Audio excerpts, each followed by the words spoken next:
Okay, so good evening and maybe good afternoon or good morning, everyone.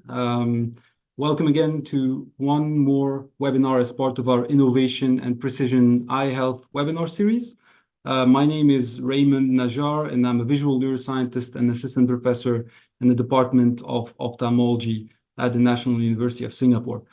So today we are really very privileged to have with us as speaker Professor Kathryn Rose from the University of Technology, Sydney, Australia. And for those of you who work on myopia or actually are treating children with myopia, I think Professor Rose don't need any introduction, but I will do it anyway. So Professor Kathryn Rose is the head of discipline orthoptics at the Graduate School of Health at the University of Technology, Sydney in Australia. She's a leading international research on the development of vision and refractive errors in children and adolescents. Professor Rose has a particular passion for pediatric eye care. She has a personal research emphasis on the development of ocular structures and functions, particularly in relation to myopia and its prevention, and for vision screening in children. And we all know how much we need myopia prevention in Singapore. Professor Rose has a focus on public health approaches and evidence-based practice in eye health care and has published over 100 papers and reports in these areas. She has extensive international collaborations and has frequently been invited to multiple symposia and documentaries and podcasts. And again, we are very privileged to have you with us tonight, Professor Rose. And thanks for taking the time in the evening to do this and take part of our webinar. So I'll be also joined with Dr. Janice Lam from NUH Ophthalmology. Janice is a collaborator and a colleague in the Department of Ophthalmology. She is a senior consultant at NUH Ophthalmology. So thanks again, Janice. We'll have an interesting discussion at the end around the topic of myopia and behavior change and how can that affect myopia development in children. Without further ado, I think I talked too much already. Professor Rose, thanks again for being with us. Thank you for welcoming The stage me. is yours. I'll just share screen.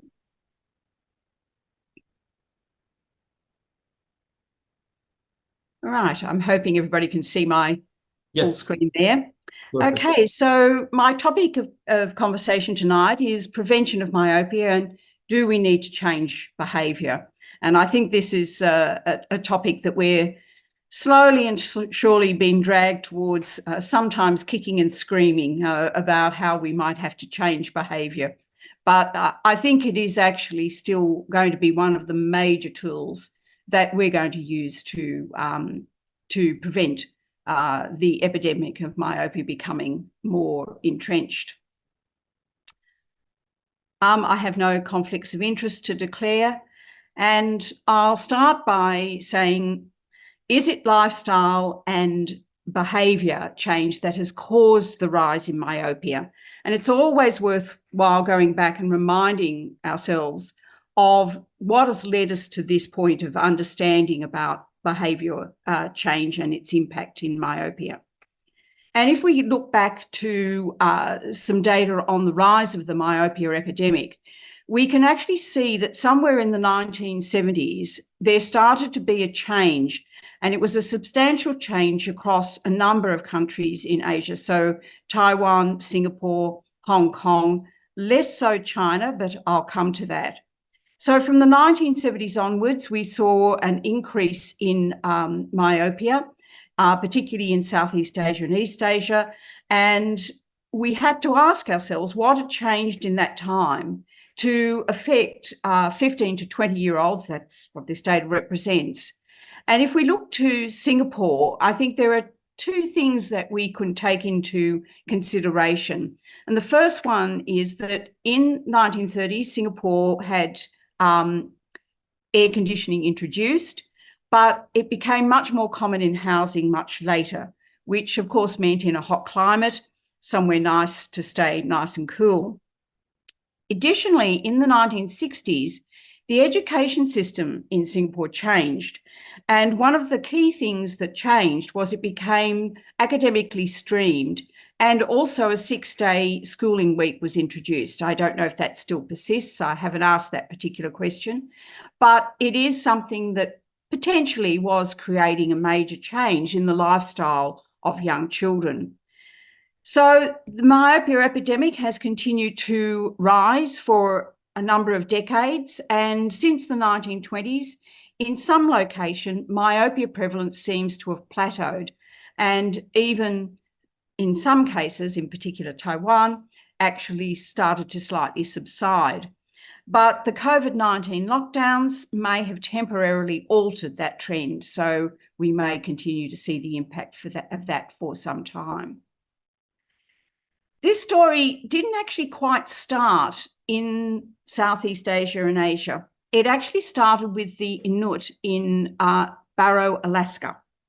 And this was the work by Francis Young, an optometrist, who basically went to Barrow, Alaska, and proceeded to examine the refractive error of 3 generations of families. So there were children, parents, and grandparents. And I've taken an extract from his table to show that while the grandparents actually had no myopia to be recorded, the parents had moderate, mild levels of myopia, 25%. But when you got down to the children, it was a very, very different story. And for those young adults, it again was around that 80+% of myopia. Now, this caused a real stir at the time, and I have to say poor Francis Young was somewhat disbelieved by the establishment, but he was an optometrist, and I'm sure he did his refractions very well, and I think we can say that his data was sound, and of course it was a forerunner of what was then to come out, largely of Taiwan and Singapore. There were some interesting observations by Francis Young, and that was that he noted that the current cohort of young myopes didn't appear to be the offspring of older myopes, nor were they, and this I always find this slightly amusing in our current way of thinking, nor was it accounted for by a sudden influx of white genes. So that was his observation. But he was followed along by Robert Morgan, who was actually an epidemiologist, and I found his observations even more interesting. He noted if the boys leave school earlier, they'll have more frequent and prolonged absences. They would be exposed to less artificial light and more of the bright glare of the Arctic day. And I thought that was a very interesting observation by Robert Moore. And it certainly started me thinking about other factors that might contribute to the development of myopia. And I'm sure those 5 boys out on the ice, I'm sure none of them were myopic. I'm sure they enjoyed the glare of the Arctic day. So when we started to notice a rise in myopia, it was again in Taiwan, Singapore. So there were some surveys conducted in Taiwan between 1983 and 2000, and they show a consistent increase in the prevalence of myopia in children at different time periods at the same age. And this is very interesting. And there's even a suggestion in the later data that, again, we were getting a substantial rise in very young children becoming myopic. So the 7-year-olds had moved from 3% to 20%. And we all know that this is a significant problem in terms of the development of high myopia. Also, there's been a similar rise, but not so dramatic, noticed in the United States. Now, this is the data from the NHANES studies, which are a series of cross-sectional national health studies. So when they compared age groups again, they found between the early 1970s and around the 2000 mark, they'd had an almost doubling of the prevalence of myopia, particularly in the 45 to 54 age group. And they had noticed that it was rising across all of the ages. So this started to bring home the fact that this is not necessarily a unique problem to Asia, that it in fact is something that may be a little bit more general in its effect. Now, the very thing that rapid rise in myopia prevalence told us, that intergenerational change observed by Francis Young and these rapid changes in Taiwan, Singapore, and even that in the USA, it was unlikely that it was genetic change that was occurring, because genes don't change at that rate. So we had this change occurring over a matter of decades. It had to be some kind of change in lifestyle and environment. And there were significant lifestyle changes occurring for both the children in Singapore and in Barrow, Alaska. And these were largely related to spending more time indoors. So we had air conditioning in Singapore, we had lighting and heating occurring in Barrow, Alaska. So these were now nomadic people who were becoming settled into settlements and were getting the benefits of electricity and various other conveniences, and also schooling. So for these children also, schooling was in fact increasing. So it's interesting when you look at this, and I won't go back to that original slide. I always find it interesting that there was a delay in the rise of myopia in China, and that didn't really occur until the 1990s. So it was about 20 years after we saw the changes that were occurring in Alaska, in Singapore, Taiwan. And here, it might be in fact due to the fact that until the 1970s, there was very limited university education. And in fact, some schooling was also heavily disrupted. So again, this is starting to point its way into some very key environmental factors that may be influencing the development of the myopia epidemic. I am going to mention a little bit about parental myopia, because it's often thought again of as largely being genetic in origin, but I think we have to think a little bit more broadly. We do know that two parents who are myopic will very likely to have a child who's also myopic. And we tend to think that this is a genetic transmission. In addition, the rates of heritability for myopia have been reported as very high, but there is a flawed assumption in this story, and that is because families don't just share genes, they also share environments. So it was very likely that two myopic parents would create a myopogenic environment. And when it moved into GWAS studies, so this was 23andMe and the CREAM studies, what was found were a number of variants, but of very small effect. So that sort of holy grail of the myopia gene just didn't appear in these kinds of studies. There's been some recent work from the AUSPAC study, which I find quite interesting.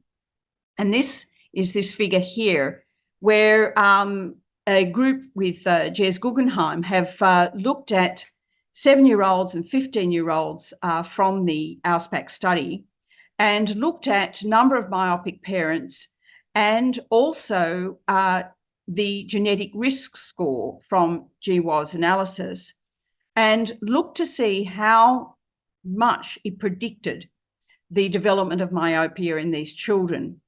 And basically what they found was that it actually had a very low impact on predicting the rate of myopia in the AUSPAC study. And I've got some personal communication from a study in China that they are finding a very similar result. And in fact, it's actually even less impactful in that particular group. So this is an interesting thought, because I do think parental myopia, we tend to think it's genes, but maybe we've also got to look very carefully at the environment that the myopic parents are creating for their child. Now, that's not to throw all genes out altogether. We know that there are over 250 rare genetic syndromes that are associated with myopia. And it's thought, really looking at a number of different factors, that genes may overall only contribute less than 3% of myopia prevalence in populations. And really where we're starting to see those massive increases up to 80% and beyond, that's really all being environmentally driven. So it's important to understand the significance of the level of the environmental impact on the myopia epidemic. Okay, so let's have a look at the environmental factors that we know are associated with myopia. And over time, there's been a lot that have been looked at, but there are some that have stood strong over time. The biggest one is education. And again, this is data from Singapore. I use this graph to illustrate this very strongly a number of times. It's a very clear indication that the level of education has a dramatic effect on the prevalence of myopia. And this is consistent across the 3 ethnic groups that are in Singapore. So again, it's not associated with just one ethnic group. We're not just talking about susceptibility from one genetic group. We're in fact talking about something that is much more about the location than it is about the ethnicity of the groups that are here. So that was based originally on some visual acuity data, but later refractive data. But I think it shows very clearly a trend that's really been seen through a number of different locations. This is a little bit of data from the Sydney Myopia Study. Now, we don't have high rates of myopia in Sydney, though I was explaining before that we are actually seeing a rise in the young number of young children with myopia, starting to flood into paediatric clinics in Sydney in particular. But this is some data from the Sydney Myopia Study, and it looks at the baseline and follow-up study, which was 5 years later. And here we have the younger cohort at baseline, and we're looking at the children who are in what we call opportunity classes. These are actually pre-selective school classes. Children are streamed into these. They're academically selective for high academic achievement and potential. And we can see that even in the schools that are having these classes, there is a significant difference, particularly at the 5-year follow-up when these children were 12, in the number of children who were myopic in the selective schools compared to the comprehensive schools. These selective classes, by the way, are embedded in the comprehensive schools, so they weren't getting different schooling within the school. They were just within those classes, within that school environment. When the children move to high school, they actually do go to academically streamed schools. And again, here we see both at baseline and even more so at age 17, at the end of school, that there is a significant difference between those that are academically streamed into selective schools compared to those who remain in the comprehensive schools. And again, this kind of follows the pattern that we see in a more generalised way, where there's been academic streaming in school environments, creating a greater level of competition amongst largely, I think, parents. And that is driving some level of the development of myopia in children. We have to sort of ask what aspects of education, because the Singapore data was showing the length and the level of education you got to. The data from Sydney was showing streaming, and we actually think it's a combination of everything. So in the 19th century, it was known that increased academic achievement was associated with myopia. That is the work from Cohen in 1886, where he looked at a range of different academically streamed schools within Germany and saw that those that were at the highest level, which are the gymnasia, actually had much more myopia than the other schools. And you could almost have a gradation based on the level of academic school that the children were attending. So many reports of more myopia at higher education levels, and there also appears a factor that is described as intensive schooling. And that, I think, seems to be related again to when there are very early academic streaming of children and highly competitive parents getting themselves involved in ensuring that their child is streamed into the top academic or as higher academic stream as they can possibly be. If we look at this on a more universal level, countries with high rates of myopia all just about have highly competitive academic streaming school systems. So if we look at the data that is presented in this bottom graph, we can see that the schools across here, or some are actually towns as well as countries, we actually see those that are academically much more successful on the sort of PISA analysis and various other types of analysis, then these children have much higher rates of myopia. We've also noted over the time that these competitive schooling systems tend to encourage early enrolment into schools with an early homework load and academic tutoring outside school time.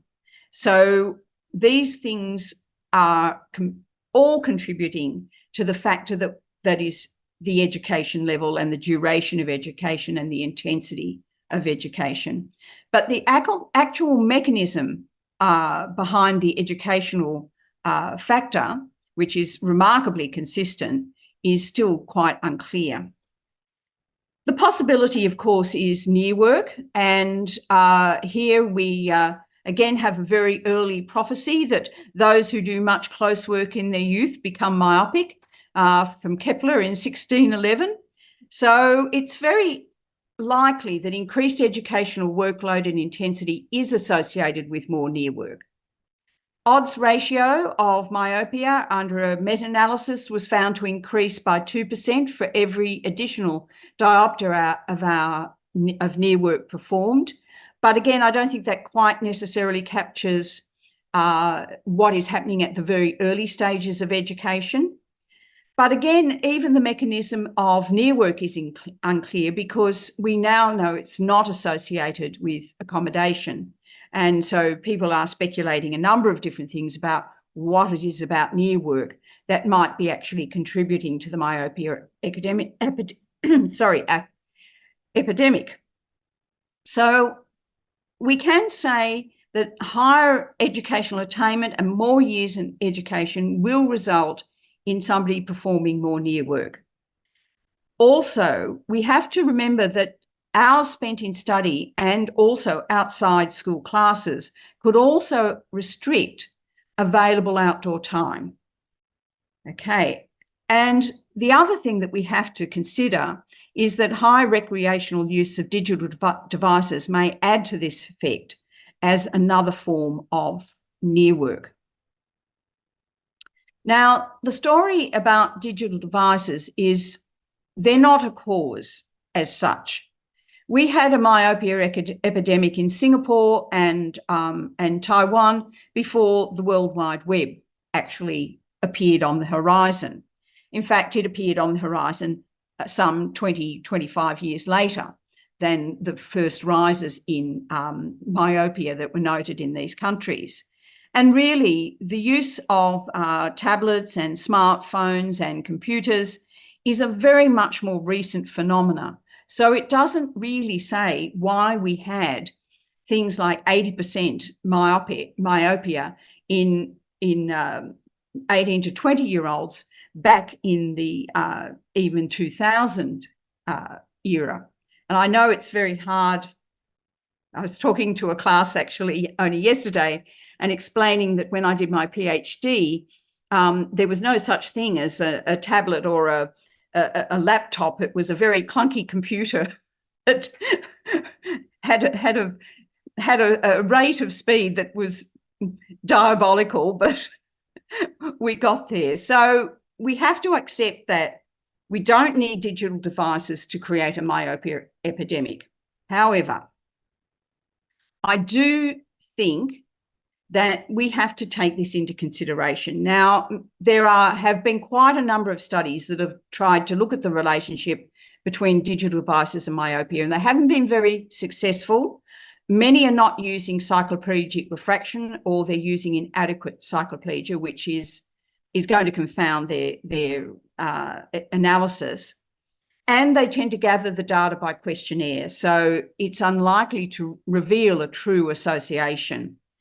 A recent review of 15 studies that use cycloplegia found mixed results across those 15 studies, and recommended that there had to be more objective measures of screen time to try and tease out whether there was an independent effect from digital devices.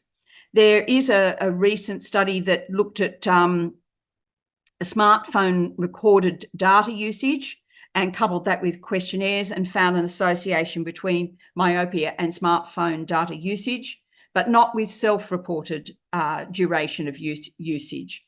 But it's important to note that not all use of things like smartphones are necessarily going to have the person glued to the screen, because not all high data streaming services, such as music apps, necessarily involve eye contact or close proximity of the device, but they will be, of course, recorded as data usage. So we've got to find more objective ways of looking at digital devices to try and tease out if they have a significant effect or not.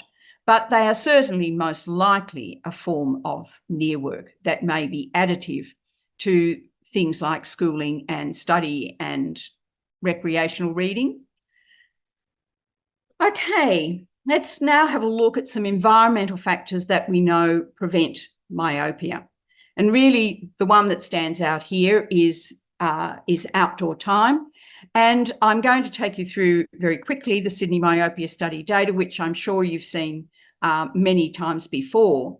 But I always kind of say to people, the really important thing to take away from this data is that if you couple low outdoor time with high near work, you increase your odds of becoming myopic by age 12 by 2.6 times. However, if you look at these children doing high levels of near work per week in that pale yellow column and follow the arrow to the bottom one, here we've got the children doing high levels of near work, but also doing high levels of outdoor time. And these children are not susceptible to myopia. So this is starting to point to some kind of level of interaction between myopia and the balance between near work and outdoor time. In addition, in this particular paper, we hypothesised that high light levels outdoors would stimulate the release of retinal dopamine, which was a known eye growth inhibitor. And this, in fact, could be one of the major mechanisms by which we were getting excessive axial elongation and therefore increases in myopia. Now, I still read in some papers that the mechanism is not known, but the mechanism is known. And that is because of some very good work by Frank Schafel and Regan Ashby, which was in Germany, where they basically looked at this in animal models. And it's long been known that if you deprive an eye of form stimulation visual form stimulation during early development, the eye excessively axial elongates, and this is known as form deprivation myopia. So what Regan Ashby and colleagues did was they found that the form deprivation myopia, so these are chickens wearing goggles, very attractive, were exposed to bright light, that this in fact inhibited the development of myopia that normally occurred with form deprivation. Another critical thing to remember from this is it just by chance, the lights that they used were actually UV free. So that also started to rule out a role for UV radiation in the development of myopia. They then took that study one step further, and what they did is they then blocked the dopamine effect by a dopamine antagonist known as biparone, and then found that the protective effect of the bright light disappeared. And that actually implicates very much retinal dopamine in the excessive elongation and its role in bright light protecting from the development of myopia. Now, these are animal models, and people can say, how applicable are they to humans? A similar thing was found by Earl Smith in monkeys. He didn't take it to the level of the spiparone effect. But interestingly, also, Karuta and Ashby found a dose-response effect, and they took the light levels up above the 10,000 lux mark and found that by the time they got to about 40,000 lux, it was effectively blocking form deprivation myopia. And I think this is actually going to be quite applicable to what we actually know also about human myopia and its development. So increased outdoor times has been consistently shown to prevent myopia. There are 2 studies, if you really go hunting, that have exceptions to this, but it can be explained by their sampling. I won't go to that in detail at the moment. Jones and colleagues from the Orinda and Clear studies also showed that even if a child had 2 myopic parents, increased time playing sport, which was likely to be mostly outdoors, was also protective. And we also demonstrated in the Sydney Myopia study that the protective effect of being outdoors was not related to physical activity. Even if the child was lolling about in the sun, that was fine. That protected them. And in fact, leisure time outdoors was as protective as playing sport outdoors. And conversely, indoor sport was not protective at all. So again, that removed the physical activity component from what was occurring in the outdoor environment. The Sydney Myopia study follow-up, this is again now our people who were 12 at baseline, now age 17. And again, we see exactly the same pattern occurring. High levels of near work and low level of time outdoors nearly increased your odds of developing myopia by 5 by the time you were 17. Again, high near work was still offset by time outdoors, while the most protective behaviour was still high outdoor time and low near work time. And this data from the Sydney Myopia cohort showed that incident myopia at age 17 was related to both the time spent outdoors and time spent in near work at age 12. So that early behaviour was predicting the development of myopia in these children at 17. This is some further analysis, which I particularly like, from my colleague, Amanda French. And Amanda decided that she would look about the balance between near work and time outdoors. So the larger of the 2 graphs that we're looking at first is the baseline refraction amongst children at age 12. And we have the mean spherical equivalent at age 12 was plus 0.49. And what you can see is there's virtually a crossover at that point with the children who are becoming more myopic. The more myopic you were, the more out of balance you were in terms of spending time in near work and time outdoors. If you were on the hyperopic side of life, you virtually had the 2 things in balance. And I think that was a really important illustration of how we're starting to think that time outdoors and near work are interacting with each other, and that it's not so much that you have high levels of near work, it's much more about that you offset it with equal amounts of time spent in outdoor environments. This actually persisted into the follow-up refraction at age 17. And again, we think that this is an important aspect of advice that you can give to parents about the behaviour of their children. Now, the next thing that crops up is, oh, but it's not safe to be outdoors. You can get sunburnt, you know, long-term UV radiation. You can cause all these kinds of problems with your eyes included, as well as skin. But we've already got a very large hint from the work from Frank Schafel and Regan Ashby that light intensity, not UV, is actually what is the important thing. A lot of people don't appreciate that most sunglasses actually prevent UV radiation, not so much glare. So when you actually look at the highest level of glasses that prevent UV radiation, and this is this graph here below, this actually shows quite clearly that you can still get reasonable levels of light or glare coming through those particular glasses. And the only ones that perhaps are in fact causing some difficulties are those that are usually worn for medical reasons with very high glare reduction. But even in part of the day, you're still getting light levels around the 20,000 lux mark. The hours that you need to spend outdoors are conservatively set at around 11 to 15 hours per week outdoors, and that's really just been based on observation from cross-sectional and longitudinal cohort studies, and it's remarkably consistent across a range of studies. I often get asked about wearing hats, being in the shade. Even on a cloudy day, am I getting enough, sunlight? And the answer to that is yes, you are.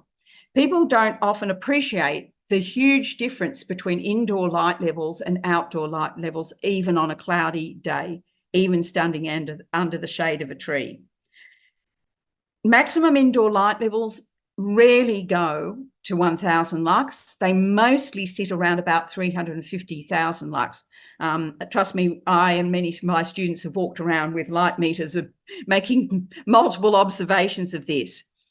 When you go outdoors, even on a cloudy day, it could be 30 times that. You could be looking at 30,000 lux. That's not unusual. And as you can see in our control data, and this wasn't actually the brightest recording we got, on a Sydney day, during the middle of the day, we were up around 180,000 lux. Our actual highest recording, which was a midsummer's day, was 310,000 lux in the direct sunlight.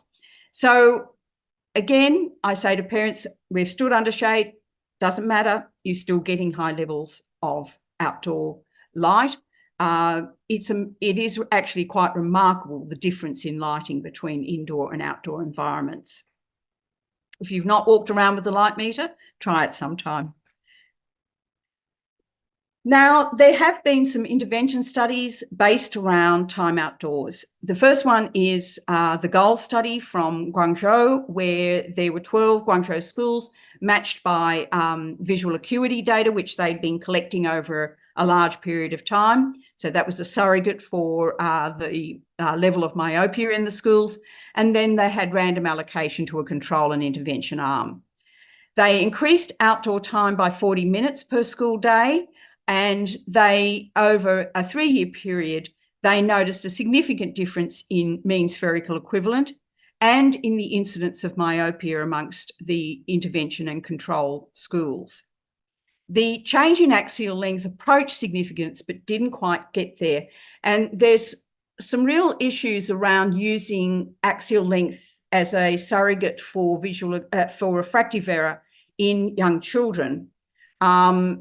Which is a long story, which I will not get into just right at the moment. But just let's say, I think if you're going to look for effects, you really got to measure the refraction. You can measure axial length too, but understand at that young age, the crystalline lens is losing optical power, which will actually compensate for the refractive effect of increased axial elongation. So, and when you actually look at myopic children, that effect has disappeared, and all of a sudden 1 millimeter increase in axial length will equal about 3 diopters in refraction. So you will always get an amplified effect when you look at the refractive data as opposed to the axial length data. The other study that is well known here is the ROC studies, and this is from Pei-Chong Wu in Taiwan, and he conducted the initial studies over 1 year, and he increased the time outdoors to 80 minutes. So he doubled it compared to the goal study, and that gave an average of about 11.2 hours per week, which is starting to get up to the level that the cross-sectional studies and longitudinal studies was suggesting might be where we might be getting the protective effect. So there was more outdoor time than the goal study, and there was a greater reduction in incident myopia. It more than halved in the ROC group compared to the control group. And that is very consistent with what we would expect. So this was only in 1 year, where the ROC goals was 3 years. So there is something about a threshold level of time outdoors that is important. And I think we're talking well and truly in the region of 11 hours up. One of the interesting things about the program in Taiwan, it's now become an official program called Tien Tien 120. This is some data from Pei-Chong Wu, which is based on visual acuity data. They've been measuring visual acuity in these schools for a very long time. And here we're looking at children aged 7 to 12 years, and we're looking at the abnormal visual acuity being a surrogate for myopia. And this is data from those schools that were participating in the ROC program. And it started, Tien Tien Outdoors started around late 2010. And within about 2 years, they started to notice a drop in abnormal visual acuity in those schools. And they are attributing that directly to a reduction in myopia as well as an improvement in visual acuity, which is nice as well, but it's most likely a reduction in myopia to the outdoor activities that the children were taking for 120 minutes per day in school. Just a little look at COVID-19 and environmental factors and their impact on myopia. I've done quite a lot of analysis here, but I will just look at the incident myopia effects. Again, a large number of studies, but not all of them actually have used cycloplegic refraction, and some also have not been very good in their measures of behaviours. So there are a limited number of studies that really gave us some significant clues. So first of all, this is some data from University of Oxford, which is freely available, that looked at the stringency of lockdowns in different locations across the world. And our first lockdowns occurred in China, in the Hubei province, in January 2020. And you can see from this data that China really moved into heavy lockdowns quite significantly by August 2020. So the kinds of changes that the lockdowns introduced into lifestyle was an increased level of near work at home, large component of which was leisure activity, not just schooling, but actually using near work in leisure time. Increased digital screen time and online learning, decreased time outdoors most definitely. But it's always interesting, again, a lot of people reported things about increased or high use of digital devices. But what they didn't take into account was that, in fact, computer use and online learning was occurring in schools pre-pandemic, but they didn't factor that into their analysis. So it's, again, are the digital devices doing it? You know, it really leaves that question still open. And the other one is, I particularly like this second photograph because it also very clearly shows that not all online learning was near work. And in fact, this was quite a common practice. Children were using TV screens at a greater distance than computers and tablets. So there was mixed behaviour changes. So there were multiple reports, mainly out of China and Hong Kong, and these were coupled with significant decreases in time outdoors and less physical activity. Of interest, one of the studies found that students using televisions and projectors, as I said, for online learning had significantly less myopia than those using tablets and mobile phones, again implicating digital device or near work. I think, again, potentially near work. One study of preschool children in Taiwan found no myopic shift in COVID-19 and concluded that was in fact due to being part of that myopia control program that encouraged outdoor activity during school daytime. So the two studies I've chosen here are prospective longitudinal studies, one in Guangzhou and one from Hong Kong, that had both pre-COVID and COVID-exposed cohorts. So they were looking, first of all, in Guangzhou, they were looking at the pre-COVID rate or incidence of myopia, and noticed during COVID exposure in a similar grade, they were actually getting a doubling again of the incident myopia during the COVID lockdown. And similarly, a study from Hong Kong, again, looking at two cohorts of a similar age, found that the incidence of myopia, and note that this one's over a 3-year period, whereas was a 36.6%, but they also noticed that in over 8 months, they got an incidence of 19.4%. And they used a relative risk regression model that found that the incidence of myopia was higher in the COVID-exposed group than in the previous pre-COVID groups. So these studies give some very clear indications that the changes in lifestyle that were occurring during COVID were in fact myopogenic.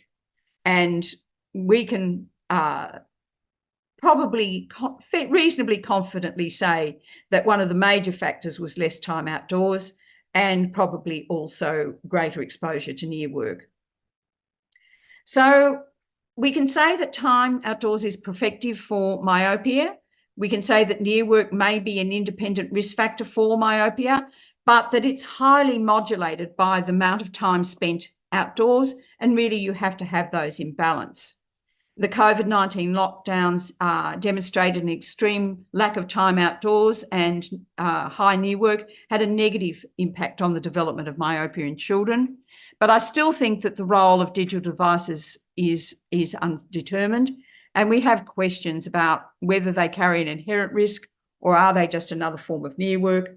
Are they substituting for available time outdoors, or is it a combination of both? And I suspect it's a combination of both those factors. We know that controlling myopia is important at a young age. And we know this because if children are becoming myopic at age 6, we can predict that they will have high myopia by the time they're 11 and 12.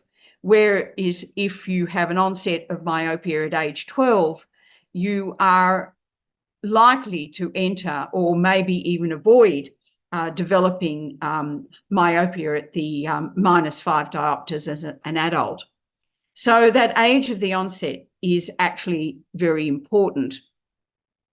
So we then ask, do we need to change behaviours? Because if we're implicating environment, then we need to potentially modify environment, particularly changing it back to something that we had before.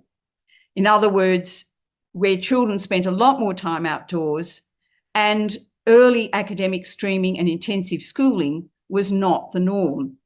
So from a public health perspective, prevention is key. I know we now have a number of treatments for slowing myopia.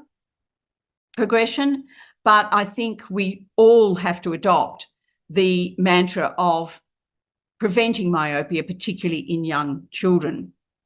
Time outdoors is simple, cost-effective way to prevent and delay onset.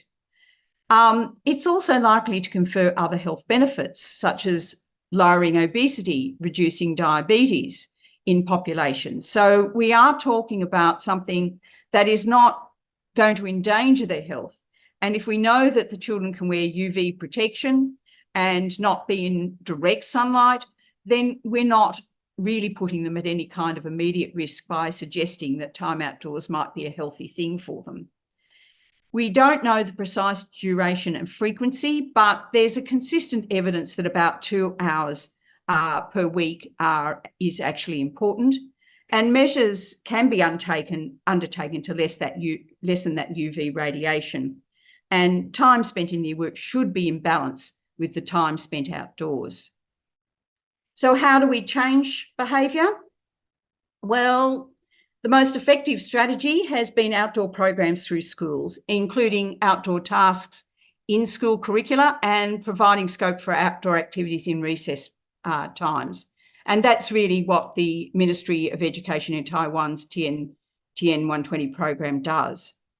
There was a program in Singapore, which was Kids for Nature, encouraging time spent in Singapore national parks for primary school children and parents, but the compliance declined after the initial 6 months where it was very well taken up. In China, the government's recent double reductions policy aimed at reducing homework and after-school tutoring indirectly will facilitate opportunities for increased time outdoors and less near work, but we await to see the impact of that. It may take a few years to emerge yet. Parental concerns about having a negative effect on school performance can in part be addressed by some recent data from the STORM study in Shanghai, which their data suggest in a cross-sectional analysis that increased outdoor time actually might have had a positive effect on improving academic performance. And I think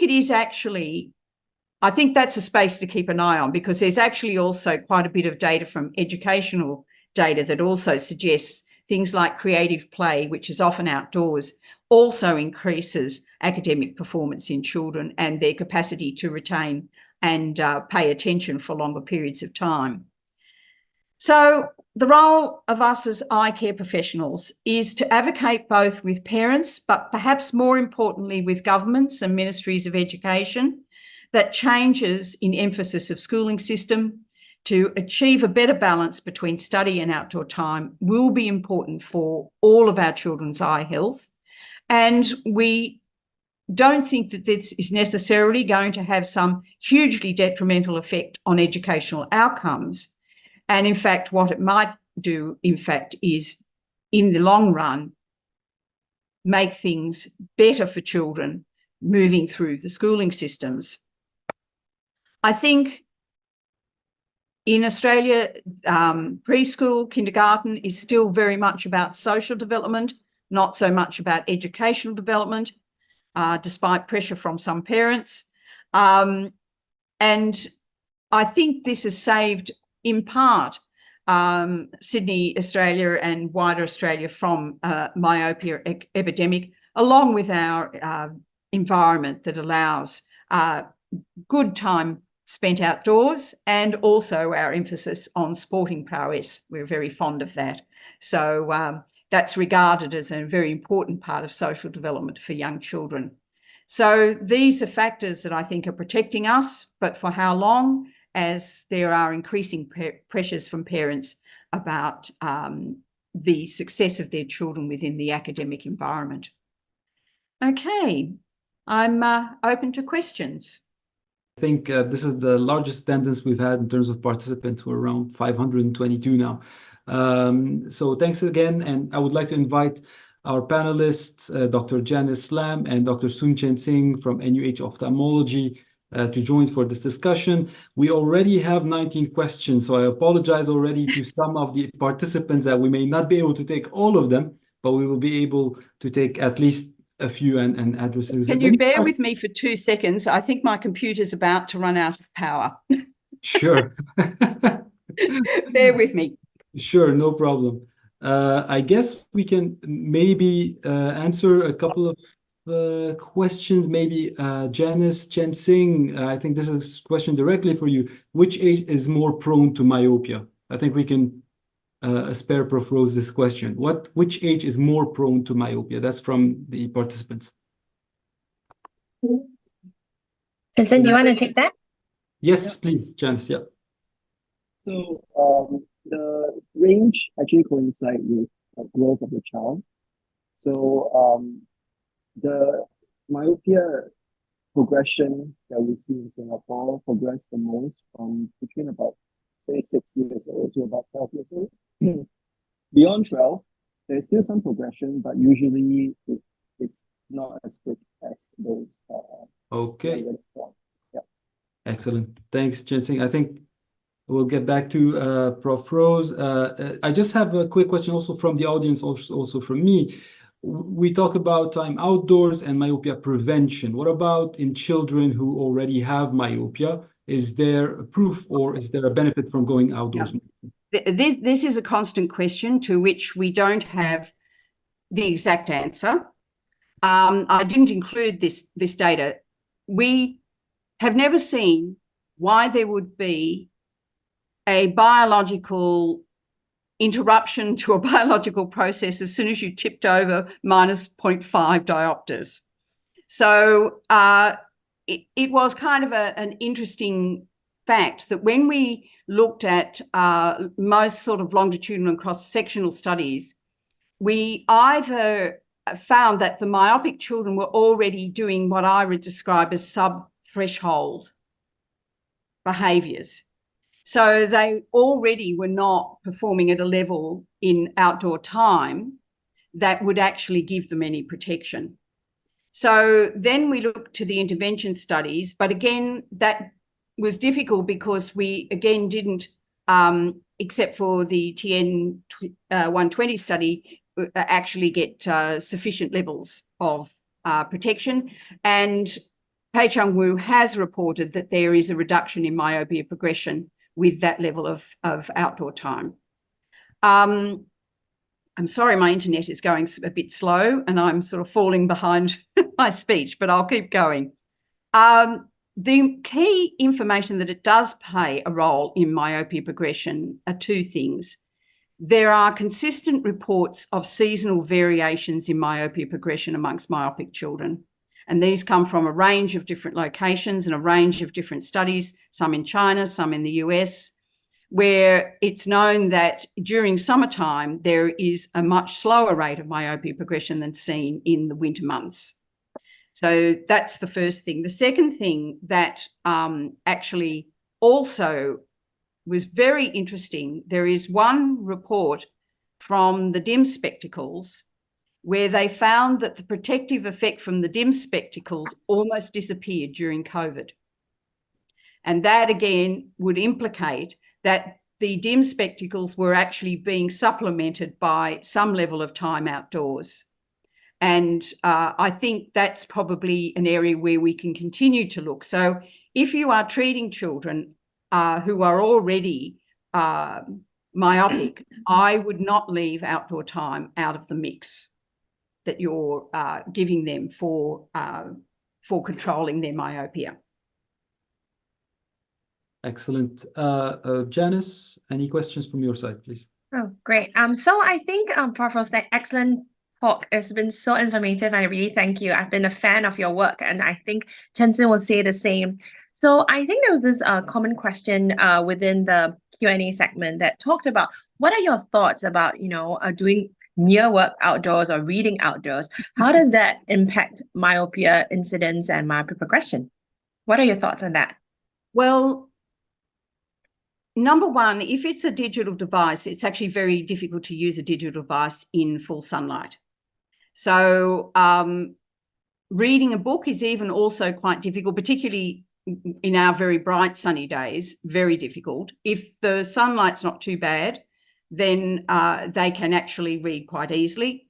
I suspect what they're getting is a nice balance of outdoor time and near work. And, you know, I also go back to the fact that we noticed that leisure time for children outdoors was just as protective as playing sport. And a lot of that leisure time was, okay, talking to family and having a picnic or a barbecue, but it was also children just spending some time playing with, things outside or reading outside. So I think that's quite acceptable behaviour that you encourage, as long as the light's not too bright, because the glare off a page and the glare off a screen will really make it difficult for them if it's a really bright sunny day. Thanks, Prof. That sounds really logical. And I mean, it really depends on how comfortable they are reading outdoors, isn't it? Yes. And that balance of near work and outdoor time is so important. Yeah. Let's see. We are about time now. Are we able to answer any more questions? I think we can take I think you can have 2 or 3 more questions. Yeah, additional questions. Tien Tien, do you have any question from your side, please? Yes, I do. So Prof, like Jenny said, I've been a great fan of your work, and your the WHO recommended 2 hours of outdoor time from the basis of your excellent work, and Thank you. we have been promoting that as well. The question, I think one of the audience also asked. Oh, hello, can you hear me? I can hear you. Just. Yes. So a lot of the epidemiology studies are all based on surveys and questionnaires that is based on parental recall. So there are newer devices that attempt to measure objectively the near work and outdoor time, such as devices from Cloudflip from China. Prof Social may also try to use a watch-based light meter. So what's your take on further research on having children wearing a wearable tracker to track their behavior instead of relying on questionnaires?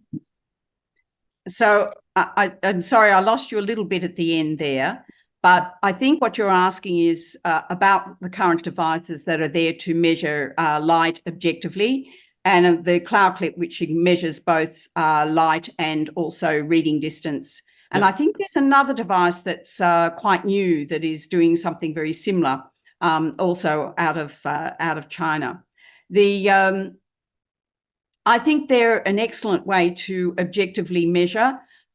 We did extensive work, as was done by Sieng Mei Saw in Singapore, on using hobo light meters, which proved to have enormous problems in wearability. We did quite extensive work on the best location for locating light meters too, because you get things like sleeves coming down over watches and various things. And I know that we found that an armband worn high on the arm with a sort of like a iPad sort of, not an iPod pocket with the light meter in it was actually the best option. So I think objectively measuring light is useful, but I think also we're going to have to think about the timing of light. And this has been a topic of discussion, because we actually know that retinal dopamine needs about 10 minutes of sunlight to reach kind of maximum level, and then decays quite slowly in the retina over time. And it may turn out that shorter periods, more frequent shorter periods of time outdoors might be even better than a big slab of time, such as 2 hours in a day. But again, that can be quite difficult to construct into a child's day. So I think we have to be relatively practical about what we can actually design into programs to prevent myopia within schools. Yeah. Thanks, Tien Tien. Thanks, Prof. I think that one last question, because I saw a redundancy in the Q&A for that question. What about having the children sit indoors next to a window that is filtering UV? Obviously, most windows, all windows actually filter UV, or increasing light intensity in rooms or in houses or in classrooms. Can that be helpful? Well, I can tell you again from the light meter data that you just about have to have your nose pressed up against the glass to start to get about 20,000 lux. And it only takes a very short distance away from the window before it actually starts to drop very significantly. So, okay, on a very bright sunny day with a window that's facing north, with you sitting quite close to the window, you might get something like 20,000, might even get 30,000 lux. But that's not the typical situation that we have, particularly in schools. Bright lights, the problem with the bright lights, of course, is that they generate heat. And so we've quickly worked out that if you wanted to get 30,000 lux in a classroom, the amount of air conditioning that you would have to actually provide to bring the room down to a reasonable temperature is very significant. And that's even using low heat generating LED type lights. Probably the best option I've seen, which I saw a young researcher develop in Canada, was a 10,000 lux personal light, which actually was quite comfortable to sit near. It had its own fan system, but that's never really gone into commercial development because it was quite an expensive light to actually create with the appropriate cooling. By the way, it was also fantastic if you were presbyopic. You could read very much more easily with 10,000 lux on the page. Excellent. So I guess, unfortunately, we will have to, this session has to come to an end. I think we still have a lot of questions, but unfortunately, the time has run out. So once again, thanks a lot, Professor Kathryn Rose, for taking the time to talk to us tonight about behavior changes and myopia, and more importantly, outdoor times and myopia. So I guess the final message is to trying to encourage outdoor time as much as possible, whether it be from the parents, from the government, from the schools, or from the ministries, right? So this is, that's the message to parents. That's a message to parents, right? Yeah. Okay, so with that, thanks again, Prof. Rose, Dr. Sun, and Dr. Lam for this webinar, and thanks a lot to all our participants. And we'll see you on the next webinar, which will be on the 9th of April with Prof. Omar Maru, and the topic of inherited retinal diseases, approach to patients, and the top genes. So with that, good evening, everybody, and thanks again for this excellent webinar session, Prof. Rose.